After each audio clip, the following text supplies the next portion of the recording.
एक ऐसे दौर में जब आईएएस की भर्ती परीक्षा में भी घोटाले सामने आ रहे हैं, पूजा खेड़कर का मामला सामने आया है जिनके खिलाफ यूपीएससी ने एफआईआर कर दिया है।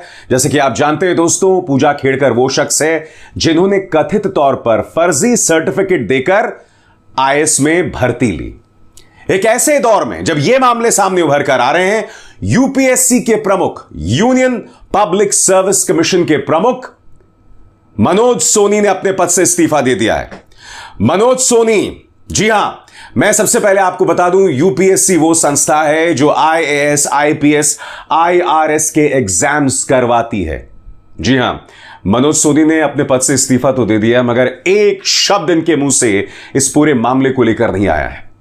इनकी क्या खासियत है मैं आपको बताता हूं। आज से नहीं, पिछले 20 सालों से ये प्रधानमंत्री नरेंद्र मोदी को जानते हैं। प्रधानमंत्री नरेंद्र मोदी इनसे इतने इंप्रेस थे कि साल 2005 में 40 साल की उम्र में इस व्यक्ति को इन्होंने वडोदरा के एमएस यूनिवर्सिटी का वाइस चांसलर बना दिया था, महज 40 साल की उम्र में। जी हां, तो प्रधानमंत्री नरेंद्र मोदी से इनका नाता आज का नहीं है, कई सालों का है। राहुल गांधी ने इस शख्स के बारे में आज नहीं, साल 2022 में चेतावनी दी थी, क्योंकि एक आर्टिकल आता है वायर का जिसमें बताया जाता है कि मनोज सोनी आरएसएस और बीजेपी के बहुत करीबी हैं और उन्हें यूपीएससी का प्रमुख बनाया गया है। इस पर साल 2022 में राहुल गांधी का यह बयान आया था जो आपके स्क्रीन पर है। यूनियन प्रचारक संघ commission, India's constitution is being demolished one institution at a time. UPSC को उन्होंने नाम दिया यूनियन प्रचारक संघ कमीशन और आगे कहा कि भारत का संविधान और उससे जुड़ी संस्थाओं को तहस नहस किया जा रहा है एक एक करके। यह चेतावनी राहुल गांधी ने उस वक्त दी थी और अब इस व्यक्ति ने अपने पद से इस्तीफा दे दिया है। दिलचस्प बात यह है, जो खबरें आ रही हैं, हिंदू की एक खबर है दोस्तों, विजेता सिंह और महेश लांगा की। दिलचस्प बात यह है कि कायदे से इस व्यक्ति यानी मनोज सोनी को पूजा खेड़कर मामले और उसके बाद जो एक बवाल सा उठ गया है, क्योंकि पूजा खेड़कर का मामला सिर्फ एक मामला है कि किस तरह से कथित तौर पर फर्जी सर्टिफिकेट देकर इस औरत ने आईएएस परीक्षा में या आईएएस में भर्ती ली या यूपीएससी में भर्ती ली।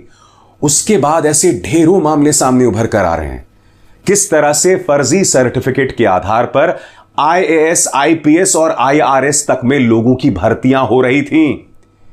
इन तमाम चीजों को लेकर जांच चल रही है और ऐसे दौर में यह व्यक्ति अपने पद से इस्तीफा देता है, अपनी जवाबदेही समझकर नहीं, क्योंकि हिंदू की एक खबर कहती है कि आध्यात्मिक कारणों से इस व्यक्ति ने अपने पद से इस्तीफा दे दिया, क्योंकि मनोज सोनी स्वामी नारायण संप्रदाय से जुड़े हुए थे और वो उनके साथ काम करना चाहते हैं। मगर बड़ा प्रश्न है दोस्तों, इस व्यक्ति की क्या जवाबदेही तय की जाएगी? क्या इसी तरह से मोदी सरकार अपने पसंदीदा लोगों को बड़े बड़े संस्थानों में डालती रहेगी और उन्हें बर्बाद करती रहेगी? एनटीए को आप भूल गए? नीट में जो परीक्षा पेपर लीक हुए थे उसे आप भूल गए? एनटीए के पूर्व प्रमुख सुबोध कुमार सिंह ने अपने पद से इस्तीफा तो दे दिया है, मगर जवाबदेही कहां है, मैं आपसे समझना चाहता हूं दोस्तों।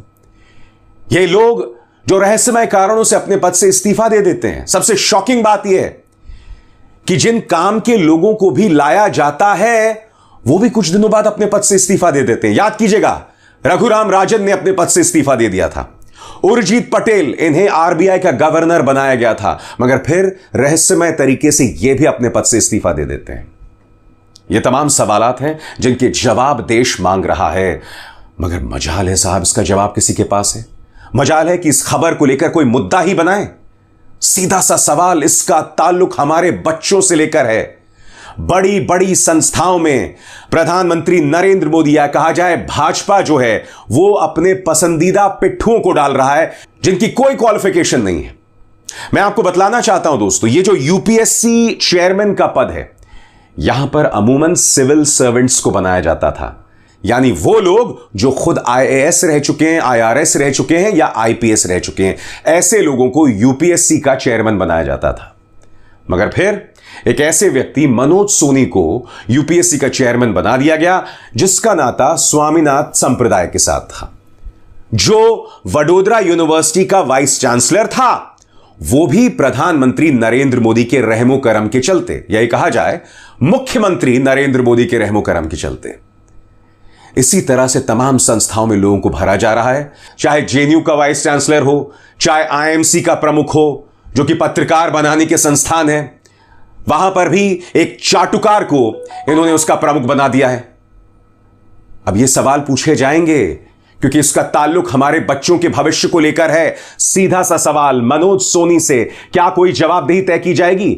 ये तो चले गए ईश्वर की शरण में, क्या इनसे कोई जवाबदेही तय की जाएगी? क्या ये पूछा जाएगा कि आखिर क्या वजह है कि पिछले 10 सालों में, क्योंकि ये व्यक्ति 2017 से यूपीएससी से जुड़ा हुआ है, क्या इनकी जवाबदेही तय की जाएगी कि क्या वजह है कि लोग फर्जी सर्टिफिकेट लेके आईएएस, आईपीएस और आईआरएस में भर्ती लेने की हिमाकत कर रहे थे? अरे भाई, जवाबदेही तय की जानी चाहिए ना। आखिर क्या वजह है? आखिर क्या वजह है कि हर मोर्चे पर सिस्टम क्रैश कर रहा है? चाहे वो नीट हो, चाहे वो यूजी परीक्षा हो या फिर यूपीएससी परीक्षा, हर तरफ सिस्टम क्रैश कर रहा है। अरे भाई, जवाबदेही तो तय की जानी चाहिए या नहीं तय की जानी चाहिए? कांग्रेस नेता जयराम रमेश ने इस मुद्दे पर करारा प्रहार किया है। उनका बयान, एक एक शब्द पर गौर कीजिएगा। 2014 के बाद से सभी संवैधानिक निकायों की पवित्रता, प्रतिष्ठा, स्वायत्तता और प्रोफेशनलिज्म को बुरी तरह से डैमेज किया जा रहा है। लेकिन समय समय पर स्वयंभू नॉन बायोलॉजिकल प्रधानमंत्री को भी कहने के लिए मजबूर होना पड़ता है कि अब बहुत हो गया। नरेंद्र मोदी 2017 में गुजरात से अपने पसंदीदा शिक्षाविदों में से एक को यूपीएससी सदस्य के रूप में लाए और उन्हें 2023 में 6 साल के कार्यकाल के लिए अध्यक्ष बनाया। लेकिन इस तथाकथित प्रतिष्ठित सज्जन ने अब अपना कार्यकाल समाप्त होने से पहले 5 साल पहले ही इस्तीफा दे दिया है। कारण जो भी बताएं, यह स्पष्ट रूप से लग रहा था कि यूपीएससी के मौजूदा विवाद को देखते हुए उन्हें बाहर किया जाएगा। ऐसे कई और व्यक्तियों ने सिस्टम को आबाद किया है। उदाहरण के लिए एनटीए के अध्यक्ष अब तक इससे अछूते क्यों हैं? यह सवाल है दोस्तों, यह विपक्ष के सवाल है, यह वाजिब सवाल है। अगर आप इस व्यक्ति को हटा रहे हैं तो आपको बताना चाहिए, जवाबदेही तय करनी चाहिए। एक के बाद एक रेलवे हादसे हो रहे हैं, मगर इस व्यक्ति अश्विनी वैष्णव पर गाज तक नहीं आती। उल्टा यह व्यक्ति विपक्ष को नसीहत दे रहा है कि हिंसा मत करो या हिंसा की बातें मत करो। और जिस हिंसा या जिस अफरा तफरी, जिस अराजकता का सामना रेल यात्री अपने रोजमर्रा के जीवन में करता है, अश्विनी जी, उसके बारे में आपका क्या कहना है? इन सवालों से भाजपा नहीं बच सकती। ऐसे सवालों पर, ऐसे मुद्दों पर, ऐसी खबरों पर डिबेट होना जरूरी है। एनटीए के प्रमुख के बारे में डिबेट होना चाहिए, नीट के बार बार पेपर लीक होने पर डिबेट होना चाहिए, रेल हादसे जो हर गुजरते दिन के साथ बढ़ रहे हैं उन पर चर्चा होनी चाहिए। आखिर क्यों यूपीएससी के चेयरमैन ने अपने पद से इस्तीफा दिया, इस पर डिबेट होनी चाहिए। क्योंकि अगर आईएएस की परीक्षा की भी पवित्रता बरकरार नहीं रही तो इस देश का क्या होगा, सोचिए। क्योंकि आईएएस की परीक्षा, जितनी भी परीक्षाएं इस देश की है ना, सबसे मुश्किल होती है, सबसे ऊंचा पद होता है। और अगर यहां पर भी लोग फर्जी सर्टिफिकेट देकर अंदर घुस जाएं 12 कोशिशों के बाद, तो सोचिए क्या होगा, क्या होगा इस देश का।